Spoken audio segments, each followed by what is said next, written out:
લક્ષ્ય ન્યૂઝ, એક નજર, એક લક્ષ્ય.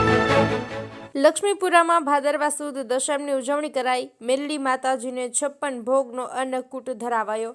કડી તાલુકાના નંદાસણ નજીક આવેલા લક્ષ્મીપુરા ગામે દર વર્ષની જેમ આ વર્ષે પણ ભાદરવા સુદ દશમની પરંપરા રીતે ઉજવણી કરવામાં આવી હતી. આ નિમિત્તે અમદાવાદથી પગપાળા સંઘ સાથે શ્રદ્ધાળુઓ મેલડી માતાજીના દર્શન કરવા માટે ઉમટી પડ્યા હતા.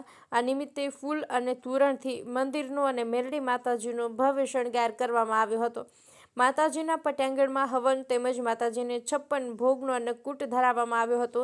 આખા વર્ષ દરમિયાન માતાજીને ચડાવેલી ચુંદડી અને સાડી ભાદરવા સુદ દશમને દિવસે ભક્તો પોતાની સાથે પ્રસાદી રૂપે લઈ જતા હોય છે. દશમ નિમિત્તે ગામના ચોકમાં બપોરે મુહૂર્ત જોવડાવીને બહેનો દ્વારા ખીચડીની પ્રસાદી બનાવ્યા બાદ માતાજીને ખીચડી અને લાડુનો ભોગ ધરાવાય છે. સાંજના સમયે માતાજીની દીવડાની આરતી કરવામાં આવે છે, જેમાં લક્ષ્મીપુરા ગામના સરપંચ શૈલેષભાઈ પટેલ સહિત આગેવાનો તેમજ મોટી સંખ્યામાં ગ્રામજનોએ મહાઆરતીનો લાભ લેવા માટે ઉમટી પડ્યા હતા.